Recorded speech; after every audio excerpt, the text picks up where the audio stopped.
Welcome to From Center Ice. My name is Courtney, and we are here to talk about hockey. But first of all, Happy New Year! We are in the year of 2021. We made it through 2020 somehow, and being the new year in January of the new year, that means that hockey is right around the corner. I don't know about you, I've been having a lot of fun watching the World Juniors. USA plays Canada for gold tonight. That game is going to be amazing. But that's not what we're here to talk about. It is the new year. The Blackhawks are going to start playing very soon. They are now in training camp. But I have come up with some New Year's resolutions for the Blackhawks because they need some sort of help. We have some sort of idea what the roster may look like. They are in training camp right now. They started on-ice practices yesterday. Dylan Strome has signed his contract extension, so thankfully we do not have to go through training camp with that storyline flowing through the whole thing. But you know as well as I do, there are way too many question marks on this roster. So maybe these New Year's resolutions can help fix those a bit. I mean, of course, if they are listening and following along, but whatever. So here we go. The first New Year's resolution for the Chicago Blackhawks is to find a starting goaltender to replace the two that we inexplicably got rid of in 2020. I mean, pay no attention to the jersey I'm wearing. I still refuse to accept that this is my fate, that I am now a New Jersey Devils fan. That's another video. So the Blackhawks entered the 2019-2020 season with a goaltending tandem of Corey Crawford and Robin Lehner. And anybody around the league would tell you that that is bound to be one of the best goalie tandems in the league.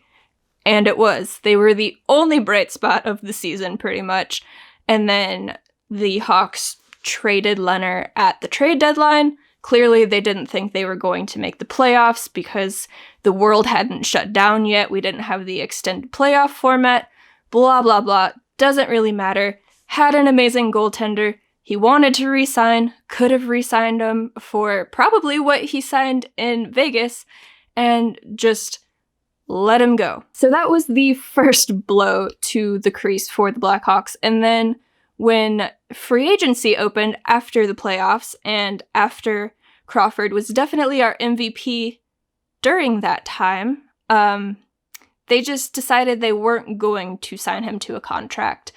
And maybe you thought that was a good idea. He is getting up there in age. Clearly, he showed he could still play hockey at an elite level, but some people like to go with youth and net, and normally I won't argue that. Of course, Corey Crawford being my favorite hockey player, I would argue that this time, but I can see the perspective. The problem here is that the Hawks never really gave our young goaltenders a chance to prove that they could come in and take a starting role. We have a couple of guys who are going to battle for that spot.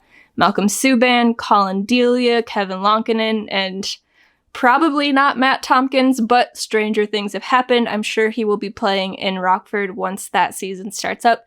Still left to be seen. Like I said, stranger things have happened, but we're going to assume that the battle is between the first three guys I mentioned, and pretty much the first two I mentioned, and Malcolm Subban and Colin Delia, as they have been given the biggest shot with the Hawks. Of course, Subban played a total of 1 minute during the regular season after we acquired him. Of course, the season was cut short. He didn't have as many games to get in, but he played 1 minute. And then when the Hawks came back for the playoffs, he was the backup to Crawford and saw no ice. I believe he did play half of the pre-tournament game against St. Louis, if I am recalling correctly, but that game didn't even matter. So what brings a question to my brain, and I'm sure the brains of many Blackhawks fans out there, is you knew we weren't going to win the cup. I can't even say that with a straight face, but you knew we weren't going to win the cup when we came back last fall to play against Edmonton and then Vegas. It was a shock we even beat Edmonton. But you knew we weren't going to win the cup. And I'm assuming that they knew they weren't going to re-sign Corey Crawford. So why did they not give Malcolm Subban or Colin Delia more of a shot in the playoffs? They could see what they really had when the games mattered, but they went back to Crawford time and time again. Of course, in my opinion, that was the right decision if you are going to re-sign him, but they didn't, and so none of what they did makes any sense. So therefore, resolution number 1 for the Chicago Blackhawks is to find a starting goaltender. I'm not sure they have it in the 3 guys that I mentioned. They have a lot of potential. I could see a very good backup or 1B option, but they do not have that starter in net. I won't even say elite. It is very difficult to find an elite goaltender, but they just need to get a guy who can play the majority of the games and get the job done. Moving on, because I can talk about goaltending for a very long time, and especially when it is in regards to this guy right here or my team. So, resolution number 2 for the Blackhawks is to learn how to move the puck on the power play. How many times have we seen it where the point guy will get the puck and just give it to Patrick Kane on the half wall? Of course, a very good option. Patrick Kane is one of the best at what he does in the entire world, but it is very predictable, and teams can then key in on him, take away all of the passing options and the shooting options. Of course, he is the magic man, Patrick Kane, and sometimes gets the puck through, whether on a shot or on a pass through the crease, over to Alex DeBrincat, who was severely snake-bitten last year. Hoping this year he can pot a few more goals. I believe he will. But that play is so predictable, and teams do shut it down very easily. So what they need to do is pretty common sense and move the puck around and move their bodies and make it a little more difficult for the defense to figure out what they're doing. Not every team can be the Washington Capitals and have Ovechkin shoot from the same exact spot every single time and score every single goal. It is very fun to watch, I get that, but my team can't do that, and they have to know that they cannot do that and not try to do that. So this one is very high on the list for the New Year's resolutions for the Blackhawks. Learn how to move the puck on the power play, or just learn how to move yourselves on the power play, because they are very often caught just standing still, and it is very frustrating to watch. New Year's resolution number 3 for the Chicago Blackhawks.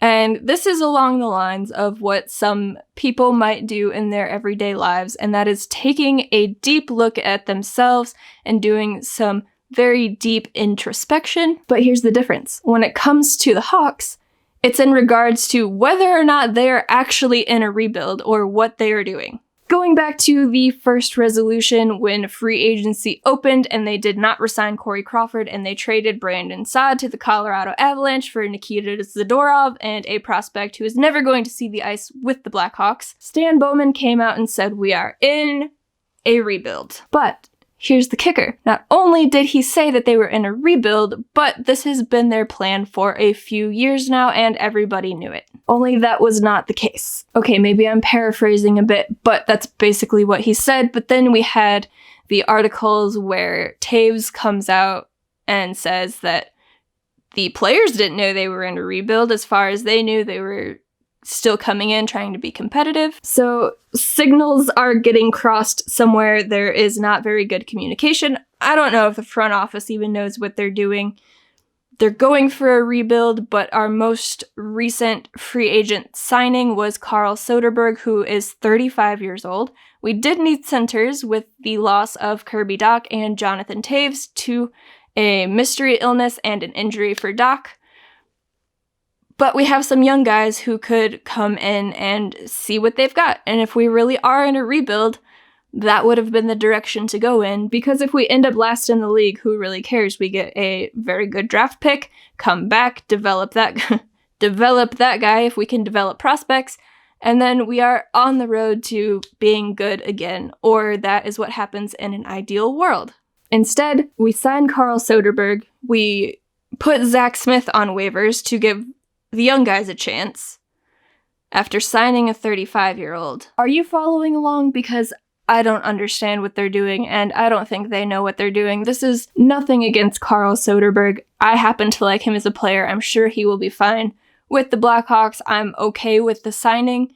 It just doesn't make sense with the messages we have gotten so far from our GM, as a surprise to nobody. So what they need to do this year is look within themselves, maybe do some meditation, and figure out what their plan is going forward. Are they in a rebuild? Are they retooling? Are they not doing anything, just becoming complacent? And that would be the worst plan of all. Then we're going to end up like the Minnesota Wild and maybe make the playoffs every year, but then exit in the first round, and then who really cares? Or we'll join our other Chicago team in the Bears and be stuck in endless mediocrity forever and ever and ever. Amen. The Bears lucked their way into a playoff spot this year, just like the Blackhawks did last fall. I'm sensing a trend. So please, if you don't do the other two things in finding a starting goaltender or moving the puck on the power play, which is probably the easiest of all of these to do, at least figure out whether or not you are actually rebuilding. And then do that. Resolution number 4, and the one that they are in least control of, but something that must be said anyway, is no more injuries. We lost Kirby Dach to a World Junior Championship pre-tournament game. He broke his wrist, is out for 4 to 5 months after getting surgery on that. Jonathan Toews is out for an unspecified amount of time due to a mystery illness, hoping for the best for our captain. And thankfully, Andrew Shaw is back from his concussion. Not sure how that's going to go or how long he's going to play this season. I hope he doesn't end up with another one, but the last one he had was pretty bad. And then, of course, we have Brent Seabrook's dead weight of a contract. That's not going to go away anytime soon, but he was marked unfit to unfit to participate, I should say, in training camp yesterday, so we'll see what that means. So was Pius Suter, but he was playing today, so I don't even know. Do we ever know anything when it comes to this team? I feel like every day there's a new surprise. Is that just me? So those are the New Year's resolutions that I have come up with for the Blackhawks. Have you thought of any yourself? If you have, leave them in the comments. I would love to read them. And thank you all so much for tuning in. If you want more From Center Ice content, you can subscribe to this channel, or you can head on over to our brand new website, FromCenterIce.com. Very simple. I have articles coming out every day because we have news coming in every day, multiple times a day. I'm trying to keep up, trying to do my best, and bring that to you guys in a way that is digestible, because a lot of it can just seem like the league is babbling on and on and on. They are. That's just what they do. But go visit FromCenterIce.com, check out all of those. All of the podcasts are also linked on there. There's also a podcast playlist on this channel. You can check that out if you want to hear those.